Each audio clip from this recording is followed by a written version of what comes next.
Today, I'd like to start with a remarkable story. It involves the Yahi people of Northern California who hunted, fished, and were avid foragers well into the 1800s. But then gold was found in California, and by 1848, the gold rush, it was in full force, ushering in scores of settlers who gradually pushed the Yahi out of existence.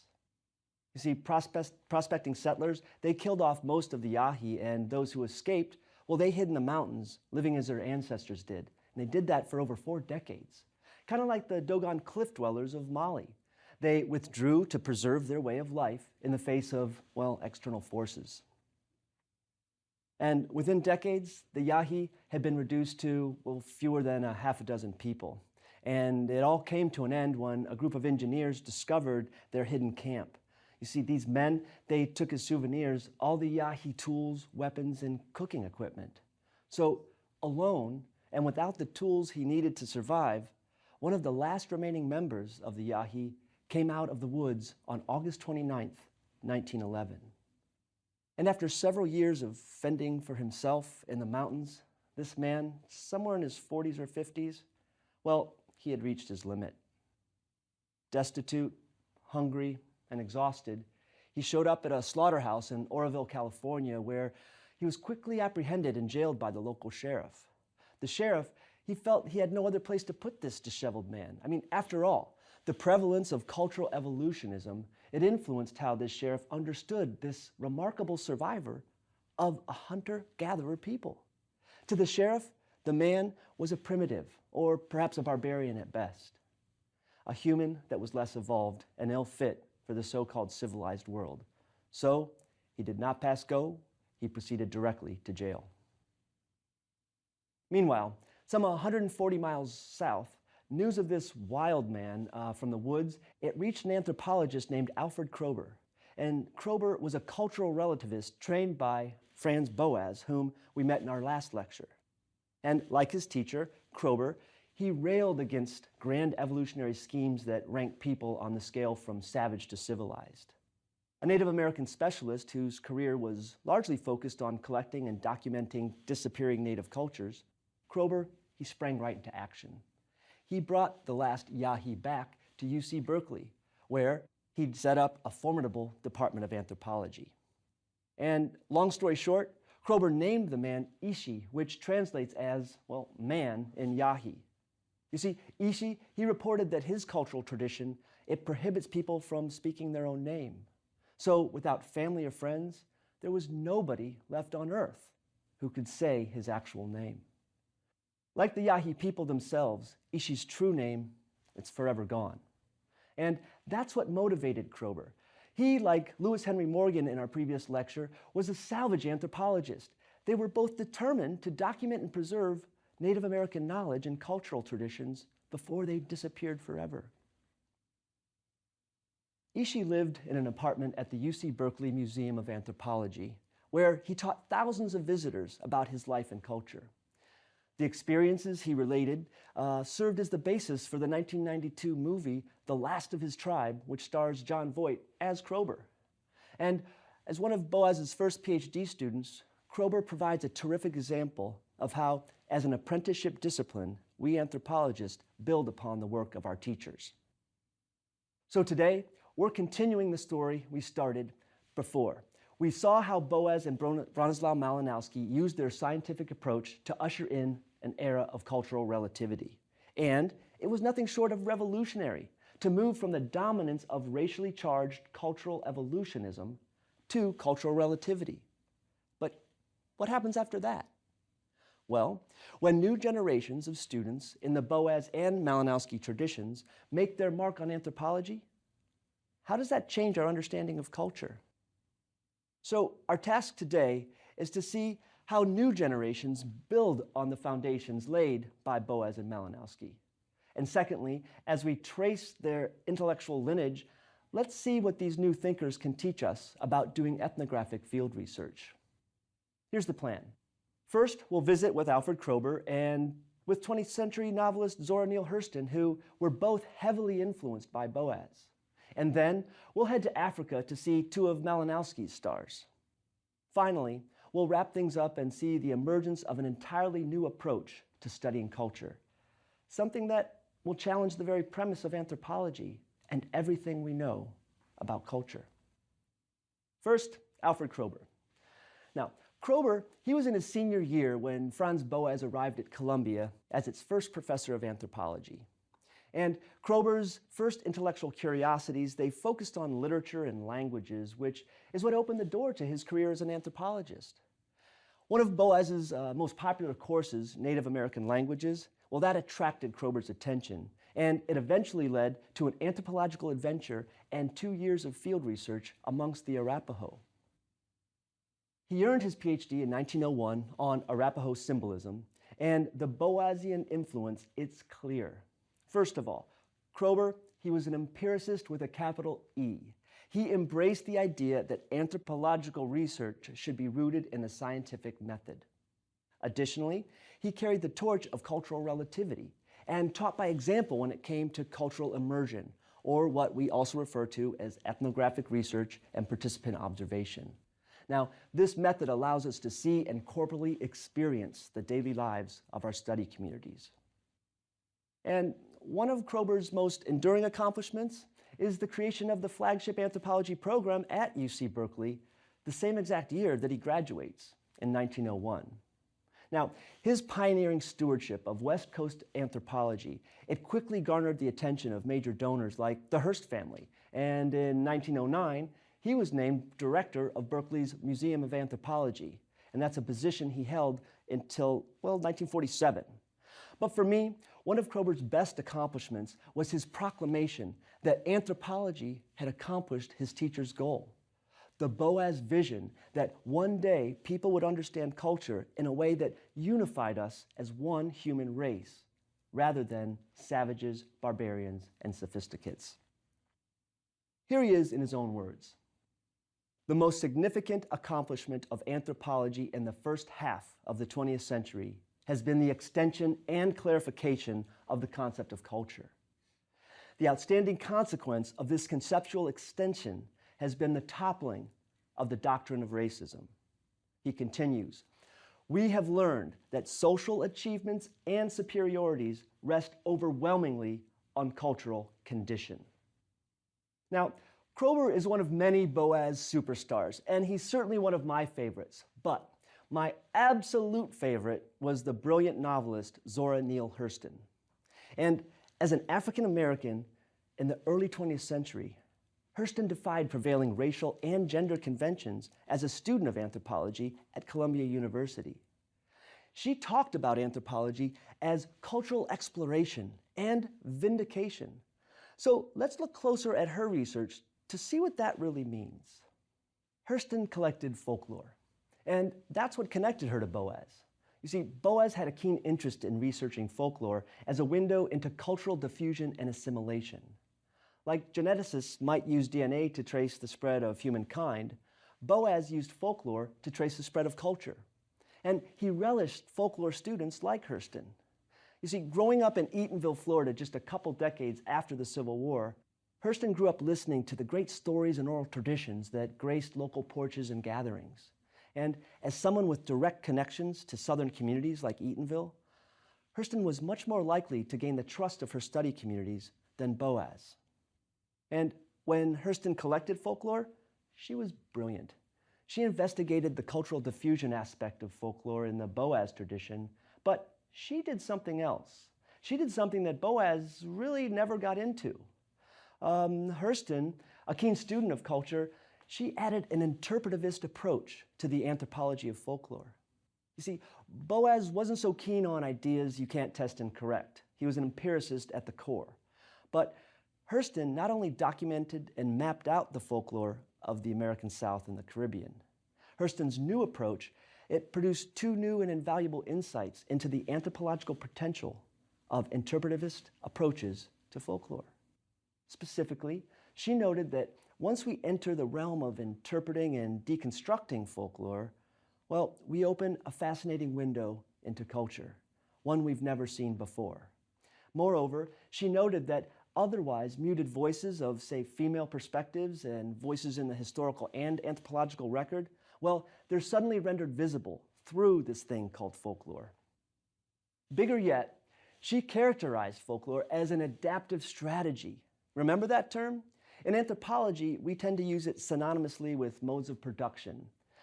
Adaptive strategies like foraging and agriculture, they're easy enough to grasp, but how can folklore itself be an adaptation strategy?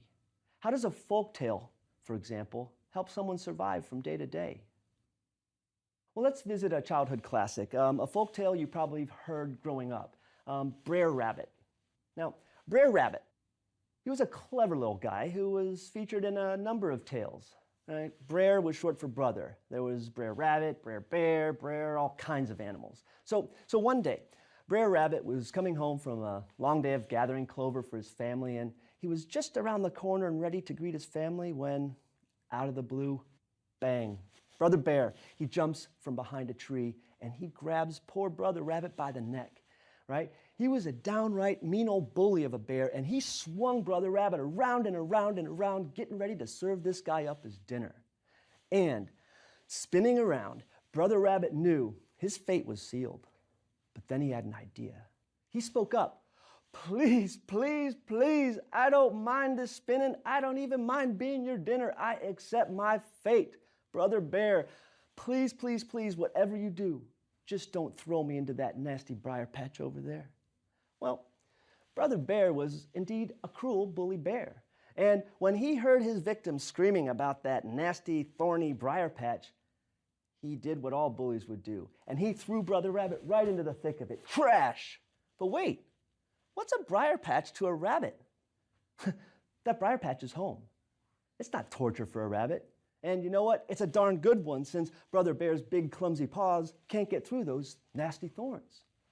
So how would Hurston break this down and see evidence that folklore can be an adaptation strategy?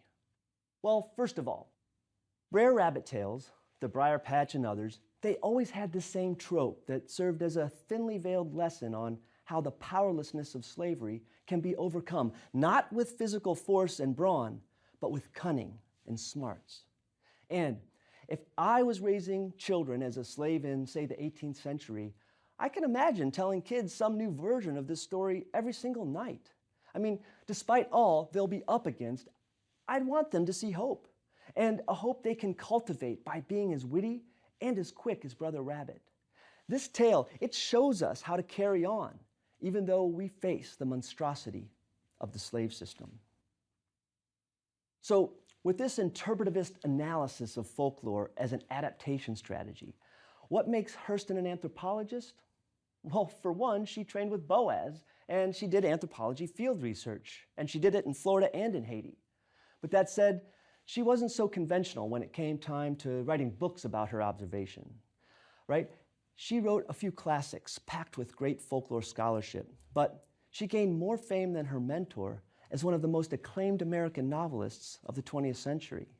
You see, she wrote using local dialects, and her fiction, it was steeped in years of anthropological observation. I first discovered Hurston through my terrific undergrad English professors, but it wasn't until I became an anthropologist that I came to recognize her importance as an innovative field researcher in the Boaz tradition. Now, these days when I read Hurston's more anthropological musings, I value 4 unique methodological gems. First, in both her fiction and nonfiction, Hurston was masterful at recording not only the thoughts and worldviews of people in places like Eatonville, but she captured the sounds and the rhythms of their speech.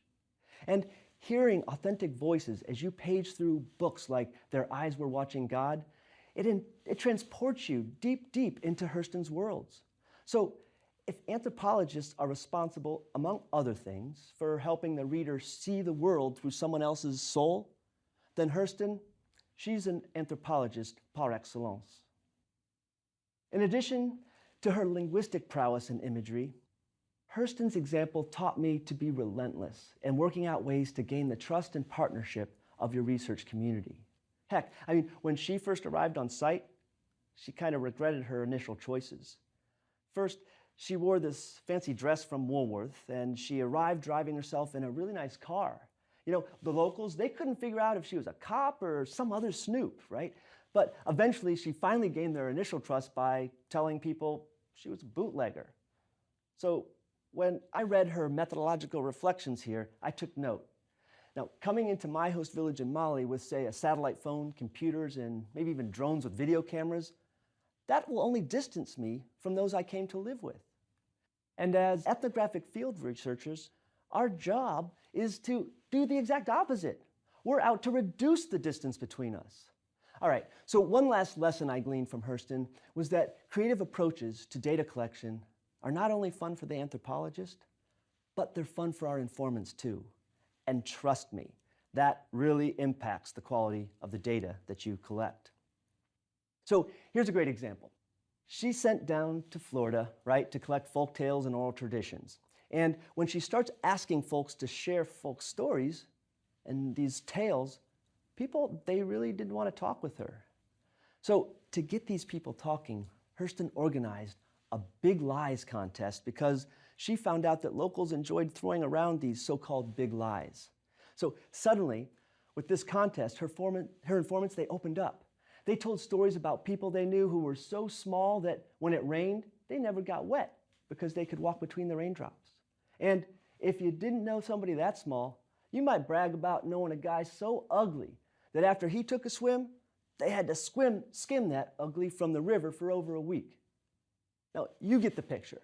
The point was, the creative approach of inventing a locally salient contest rather than a structured questionnaire, it paid off big. But most important to Boas himself, the generation of anthropologists that he trained, they picked up the mantle of his push for racial justice. And Kroeber himself celebrated the fight against scientific racism as the chief achievement of American anthropology. But tracing the full impact of the generation of anthropologists trained by Boas, that's a task far beyond the scope of a single lecture. So today, we'll use Kroeber and Hurston as symbols of a new generation of American anthropology in the Boas line. And that's how it all goes down in the west side of the Atlantic. But wait, what happened to the British anthropology of Bronislaw Malinowski? Let's see how his side of the cultural relativist revolution evolves into the mid-20th century. First, it's my pleasure to introduce you to Audrey Richards, one of Malinowski's star graduates. Audrey Richards spent her early years in India during her father's British colonial service in Calcutta. Richards, she grew up to be an admired field researcher, a brilliant and hilarious colleague, and a tireless and inspiring anthropology professor. And at the London School of Economics, where Malinowski taught, before going to the field, students were required to write a thesis based on existing literature. Richards, she embraced the four-field approach, and she picked a topic that was as biological as it was cultural: nutrition. She studied in Zambia with a group that practiced matrilineal descent and kinship.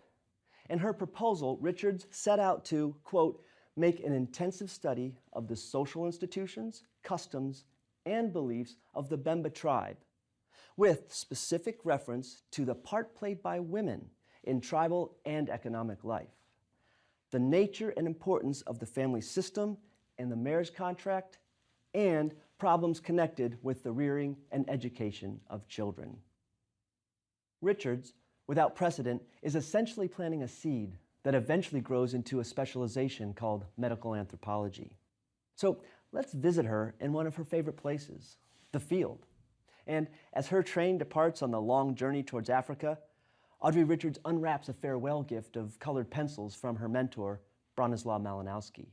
You see, he reportedly met her at the station to give her this gift, along with a reminder that brown was the best color for economics and red was best for political organization, right? I mean, a final lesson on coding field notes, that never hurts. So thank you, Professor Malinowski. So Richards, she took to the field research idea and she loved the anthropological life in Zambia. I mean, she rode around on her bicycle, living in Bemba communities, and she helped women with daily tasks. She also sat and talked with community elders. But before arriving in these communities, she spent a whole month studying the local language at a remote mission. Then, she didn't turn back. She was an amazing hunter, and her colleagues and friends described her with words like fearless and inspiring. I mean, those who appreciated her quick sense of humor relished her famous trick, which was lighting a match with her toes. But Malinowski's empiricism, that was omnipresent in Richard's original and revolutionary approach. For one, she recorded what individuals ate, and she weighed food to calculate its nutritional value. Additionally, she even calculated the nutritional value of wild and gathered foods. So her first field study, that was followed by another one in 1933, and in 1939, she then publishes her work in the classic Land, Labor, and Diet in Northern Rhodesia. Briefly, in this book, she describes the agricultural system of her hosts. She analyzes the gendered division of labor as well as land use. And her big take-home, well, it was two ideas that are central to my own work. One, she demonstrated that we needed to seek out indigenous knowledge as anthropologists. And two, she helps us work out the idea that what we see going on in the behavior and knowledge of our research communities is actually a complex local ecological management system. Richards, she's known for her work on nutrition and even taught that as a biological process, it was more fundamental than sex. And I promise you, we don't have time to get into that one now, but let's remember that Richards also studied anthropological topics like kinship, economics, and rituals. But she always brought things back to food. Kinship, economics, and rituals, she argued, they're all organized around the making, eating, or distribution of food. Today, it's common for contemporary anthropologists to focus on food as their window into a community. I'm a prime example. I study it all, the music, the proverbs, kinship, everything. But I tend to seek this data as a way to better understand food. For most of my career, I've partnered with farmers to do a lot of projects, but we always bring it home to sorghum and filling bellies. Now, Richard's legacy, it's multidimensional. First and foremost, she helped preserve and embolden the empiricism and cultural relativity of Malinowski's functionalism. In fact, she wrote a comprehensive history of functionalism, teaching students the practical value of anthropology for colonial policymakers and, well, anyone else who studies development and social change. Additionally, she masterfully demonstrated the primacy of fieldwork and scientific method as a founding principle of anthropological research.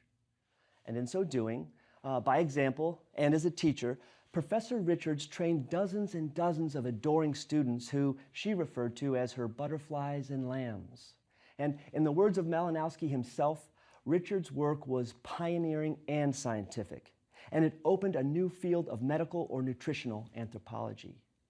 You see, as a pioneer, she also championed bringing women into anthropology and then into the field. With her focus on the nexus of food, nutrition, and health, Audrey Richards was ahead of her time. She promoted practical applications for anthropology, which translated into baby-weighing nutritional studies all across Africa and the world. Richards, she would be pleased at the vibrancy and growth of the Society for Applied Anthropology in the 21st century, because years before that society was born, Richards advocated a national applied anthropology program for Britain that could teach basic anthropology theories and methods to government officials and other non-traditional anthropology students. So, while rooted in nutritional science, Richards, like Malinowski and other cultural relativists, made anthropology stronger by embracing and emboldening the interdisciplinarity of our field. And before we run out of time, let's do one fast and brief visit to another star in the Malinowski line. His name was Sir Edward Evans Pritchard. Now, Evans Pritchard, he was born in the UK a year after Kroeber started his position at UC Berkeley. He studied under Malinowski, and he too found new ways to deploy his teacher's methods. Parallel with Zora Neale Hurston's breach from sheer empiricism to shades of interpretivist analysis, Evans Pritchard, he flat out promoted the humanities side of anthropology. See, unlike his physicist mentor, Evans Pritchard collected field data, but he used his observations to interpret local histories and social structures. Now, his more interpretivist approach and his fascination with social structure, Well, it emerged as a whole new brand of functionalism, now known as structural functionalism. And he refined this approach in the field while studying groups living in East Africa. In his early study in the Sudan, he considered how beliefs and practices in witchcraft among the Azande people actually reinforces social cohesion. And in his 1937 book on that subject, he argued that Azande witchcraft functionally operates as a safety valve that redirects conflict and tension. It stabilizes society for the good of the order. So, seen from this point of view, Evans Pritchard uncovered the rational functions behind rituals and beliefs that those cultural evolutionists once interpreted as primitive survivals. Another one of Evans Pritchard's major studies emerged in the 1940 book, The Nuer, a group of pastoralists who live in East Africa. Now, amongst the Nuer, he continued his inquiry into social structure, and he wanted to see if his ideas would hold up in a community of pastoralists the way they did among the Azande farmers. He asked, how do less stratified societies work? What does their political organization look like? And like a Washington Post reporter following the Watergate money, Evans Pritchard saw that cattle, not cash, made newer societies work. So he followed the cattle. Literally. In his book, he celebrates that choice as a methodological tip for anyone who would follow up on his newer research. If you want to understand these people, he said, cherchez la vache, seek the cow. And his primary conclusion was that he learned to relate the chief values and social structure of the Nuer by understanding their relationship and practices with cattle. He characterized the social idiom of the Nuer as a bovine idiom, but you get the point. Let's not beat a dead cow. As someone who dove headfirst into the more interpretive side, the humanities thread within anthropology, Evans Pritchard creatively diverged from the more empirical work of others like Malinowski and Richards. And I'd be remiss to mention that his great ethnographic details render his books instructive for anyone who wants to write or read about studying culture and social structures. So, to close, each of the 4 anthropology legends we visited today preserved core principles from their teachers, but they also probe further and broaden the way we think about culture, cultural diversity, and even folklore and social structure. The initial explorations into interpretivist work in the early 20th century, however, it marks a new and significant shift in the way we think and work as anthropologists. As new generations of anthropologists made their own unique contributions to our collective enterprise, interpretivist approaches, they actually gained popularity and opened new questions for us to carry forward, such as, is it even possible to scientifically see the world from someone else's point of view? Could we just be tricking ourselves with these anthropology studies? Deeper into the second half of the 20th century, this interpretivist mode gains immense popularity with great work in psychological anthropology, linguistics, mythology, and so much more. But for now, let's reconsider how far we've come since the origins of the 20th century. It was in the twilight of Kroebert's career that he tracked down and classified definitions of culture throughout the anthropological record. And the growth of the discipline, even when we see it through the dated mid-20th century eyes of Kroeber, can be seen in the growth of our definitions for culture. Around the turn of the century, he found less than a dozen unique definitions. But by the 1950s, he found there were over 160. You see, anthropology loves answers, not an answer. Our cultural relativity and interdisciplinarity, they allow us to forge unlikely perspectives that bridge unlikely approaches and answers. Take Richard's biocultural work, for example. We consider it a success that our definitions of culture continue to evolve and flourish. And that's one of the great lessons of anthropology. All understanding of our humanity is temporal. It's incomplete, yet it's more complete than ever before.